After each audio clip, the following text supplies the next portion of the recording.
Advocate Manish Dwivedi है। मैं नोएडा में रहता हूँ। कर्जा मुक्ति अभियान के लीगल टीम का सदस्य हूँ। हमारे साथ हमारे साथी हसनैन जी हैं जो कैमरे के पीछे हैं, वो भी हमारे कर्जा मुक्ति अभियान के सदस्य हैं। हम आपको निःशुल्क रूप से फ्री में सहायता, कानूनी सलाह देते हैं। तो अब आप लोगों का मैं जानता हूँ बेसिक प्रश्न क्या रहता है, तो एक बार मैं उसे इस वीडियो के माध्यम से लाइव सुनने चलता और आप लोगों को बता देना चाहता हूँ कि कर्जा मुक्ति अभियान धार्मिक एकता ट्रस्ट के बैनर तले चलाया जा रहा है। यह अभियान पूरे देश में चल रहा है। आपका किसी भी प्रकार का लोन हो, आपने इसके बारे में जान ही लिया होगा इतना, लेकिन मैं एक बार शॉर्ट में बता दे रहा हूँ। किसी भी प्रकार का लोन हो, होम लोन, क्रेडिट कार्ड का, बच्चों का, स्कूल का, ट्यूशन का, साहूकार से लिया, बाइक का, ट्रक का, कार का लिया, किसी चीज का लिया, वो सारे कर्जा माफ कराने के लिए आप कर्ज मुक्त भारत अभियान में आवेदन कर सकते हैं। ये आवेदन निःशुल्क रूप से आप गूगल पे जाके कर्जा मुक्ति अभियान टाइप करेंगे तो आपको वहाँ पर फॉर्म का लिंक मिल जाएगा। आप फॉर्म भर दीजिए, वो फॉर्म हमारे पास आ जाएगा। अभी जैसा कि कुछ साथी हमें यहाँ पर दिखा रहे हैं, कुछ इस तरीके का प्रिंट आएगा आपके पास, इस तरीके का प्रिंट आएगा। ये आप देख लीजिए, जैसे ही फॉर्म भरेंगे आपकी रिसीविंग आ जाएगी हमारे पास। इसमें आपका registration number, email ID, mobile number हमारे पास आ जाएगा। बेसिक सी बात यह है कि साथियों, अगर आपने जिस महीने में फॉर्म भरा है उसके अगले महीने में आपको प्रमाण पत्र मिलेगा। कर्जा मुक्ति का प्रमाण पत्र उसके अगले महीने में मिलेगा। ये आशा ना करें कि आपने फॉर्म भरा और उसी वक्त आपका प्रमाण पत्र मिल जाएगा। उसका कारण क्या है? उसका कारण यह है कि ये जो आप ऑनलाइन फॉर्म भर रहे हो, इसकी डिटेल हम भारत सरकार को भेजते हैं। वित्त मंत्रालय, प्रधानमंत्री कार्यालय इसकी डिटेल भेजते हैं। आपका हमें कोड मिल जाता है, जो आपका एप्लीकेशन नंबर है और कर्जा मुक्ति प्रमाण पत्र का, वो हमें वहाँ से मिल जाता है। हम आपको प्रमाण पत्र के रूप में दे रहे हैं। इससे क्या होगा, प्रमाण पत्र आपके कैसे काम आएगा? आप लोगों का प्रश्न होता है कि सर प्रमाण पत्र हम क्या करें?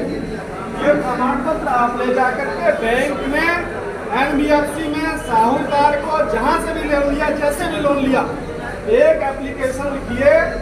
एक आप चाहे तो रिकॉर्ड भी कर सकते हैं अपने मोबाइल से, सबके पास मोबाइल होगा, ताकि आपको सूचना ये हमेशा याद रहे, नहीं भूल जाओगे आप।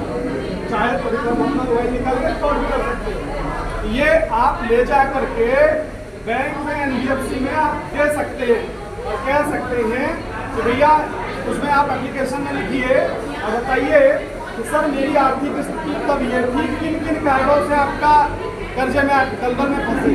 भाई 4-5 कारण है। एक GST, लॉकडाउन, कोरोना, ज़्यादातर जनता इस कारण से परेशान है। इसी कारण से उसका व्यवसाय, व्यापार, धंधा ये सब बंद हो गया, उसकी नौकरी चली गई, किसी के घर में एक्सीडेंट हो गया। इसके कारण ये मेन कारण है जो ये कर्जे से लोग परेशान हैं। तो ये कारण ये आप क्या करते थे और अब क्या कर रहे हैं आप? यानी पहले बिजनेस करते थे, आप कर्जे के दलदल में जब फंस गए तो अब क्या कर रहे हैं आप? वो आप अपनी स्थिति बताइए। उस लेटर में, वो लेटर आप अपने बैंक भेजिए और प्रमाण पत्र की फोटोकॉपी लगाइए। इसके बाद उसको आप लेने में चाहे स्पीड पोस्ट कीजिए, क्योंकि अगर बैंक वाले नहीं लेते हैं तो आप स्पीड पोस्ट करिए, कोरियर करिए, उसकी रिसीविंग अपने पास संभाल के रखिए। ये आपको रिसीविंग जब आपका मामला कोर्ट में जाएगा तो आपके काम आएगा। क्या काम आएगा? आपका वकील आप जज के सामने ये प्रस्तुत कर सकता है कि हमारे इस व्यक्ति के कर्जे के कारण परेशान था और कर्जा मुक्ति का प्रमाण पत्र भी दे करके और अपना आवेदन करके इसकी रिसीविंग है ये डॉक्टर साहब, और ये इस तरीके का परेशान था, लेकिन बैंक वालों ने इसको समय नहीं दिया या स्थिति इसकी खराब थी। इसमें कोई गलती आपकी नहीं है। ये कोर्ट इसको एक्सेप्ट भी कर रहा है, लेकिन ये माना कैसे जाएगा साथियों? अगर आप एप्लीकेशन नहीं देंगे रिटर्न में, तब तक इसकी वैल्यू नहीं रहेगी। आपको रिटर्न में एप्लीकेशन देना होता है। अब कुछ साथियों का प्रश्न है कि ये कैसे माफ हो जाएगा? साथियों, बड़े लोगों का कैसे माफ हो जाता है इसको समझिए।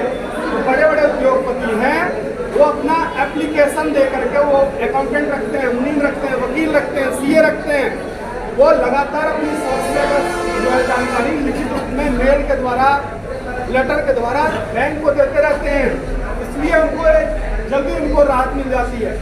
हम लोग क्या है, आम जनता हैं, तो हमें जानकारी नहीं है, इस अभाव में हम उनके चक्कर लगाते रह जाते हैं और वो हमें घुमाते रह जाते हैं। इसलिए इसका एप्लीकेशन आपको देना जरूरी है। साथ में अगर कोई साहूकार परेशान करे, कोई बैंक वाला परेशान करे, कोई एजेंट आपको परेशान करे, तो डरने और घबराने की जरूरत नहीं है।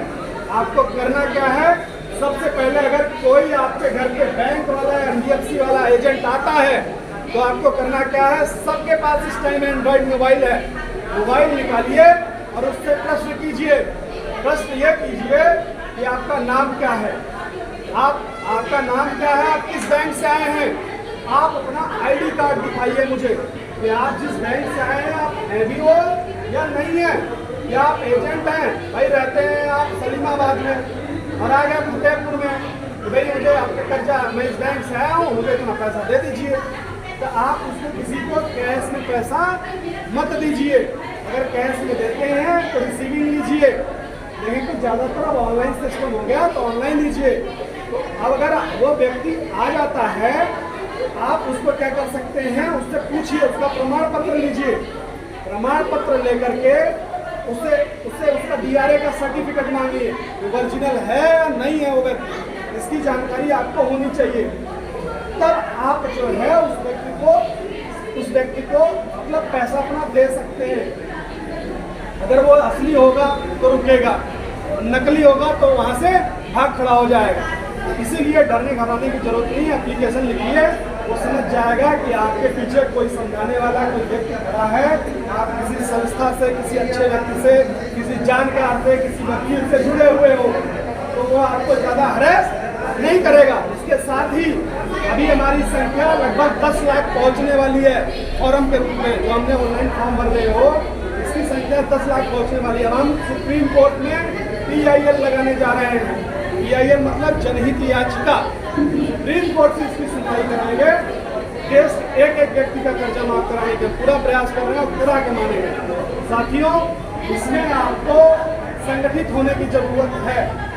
जितना ज़्यादा से ज़्यादा आप लोगों का फॉर्म भरवा देंगे, उतनी ही जल्दी हमारी जीत तय है। इसलिए इसका फॉर्म भरवाइए।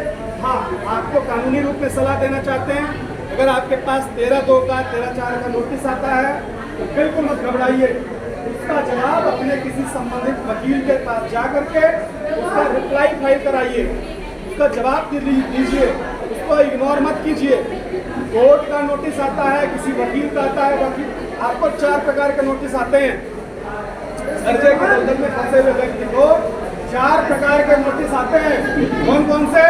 पहला, बैंक से नोटिस आता है। बैंक से अगर नोटिस आएगा तो आपके नोटिस पे लिखा रहेगा बैंक का नाम। दूसरा आता है किसी वकील से नोटिस, उस पर लिखा रहता है अधिवक्ता है, एडवोकेट।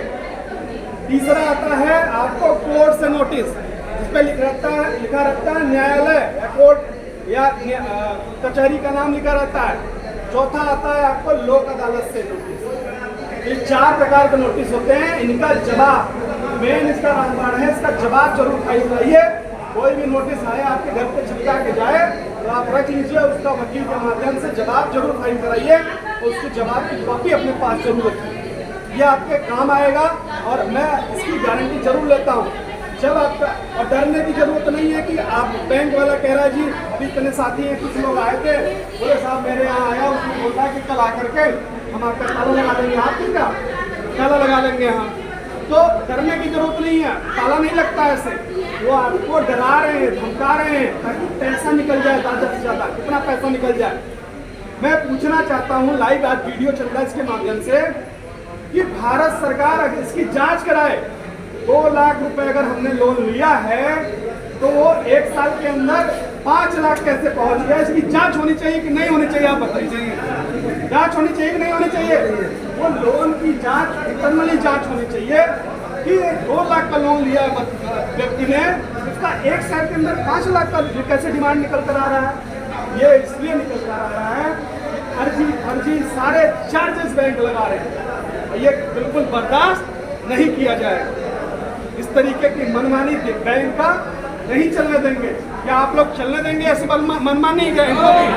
बैंकों की ऐसी मनमानी चलनी चाहिए क्या? जनता का कर्जा माफ होना चाहिए कि नहीं होना चाहिए? जनता का कर्जा माफ होना चाहिए कि नहीं होना चाहिए? और तेजी से मुझे देखो आवाज नहीं आ रही, दिल्ली तक आवाज जानी चाहिए, पूरा गूंज जाना चाहिए। जनता का कर्जा माफ होना चाहिए नहीं होना चाहिए? जनता का कर्जा माफ करना पड़ेगा। जनता का कर्जा माफ करना पड़ेगा। जनता का कर्जा माफ करना पड़ेगा। जनता का कर्जा माफ करना पड़ेगा। साथियों, इसी कड़ी में हमारे गुरु शाहनवाज चौधरी जी द्वारा लगातार इस मुहिम को पूरे देश में चलाया जा रहा है और इस पूरे देश में पूरी लीगल टीम हमारी काम कर रही है। निःशुल्क रूप से हम लोग प्रयास कर रहे हैं, हम किसी से कोई 1 रुपया चार्ज नहीं ले रहे हैं। हम लगातार आपके प्रयास कर रहे हैं, आप लोग निश्चिंत रहिए। नारा जनता का कर्जा माफ, जनता का कर्जा माफ करना पड़ेगा। एक बार तेजी से नारा लगाएंगे, जनता का कर्जा माफ करना पड़ेगा। जनता का कर्जा माफ करना पड़ेगा। जनता का कर्जा माफ करना पड़ेगा। जनता का कर्जा माफ करना पड़ेगा। ये तानाशाही नहीं चलेगी, नहीं चलेगी, नहीं चलेगी, तानाशाही नहीं चलेगी।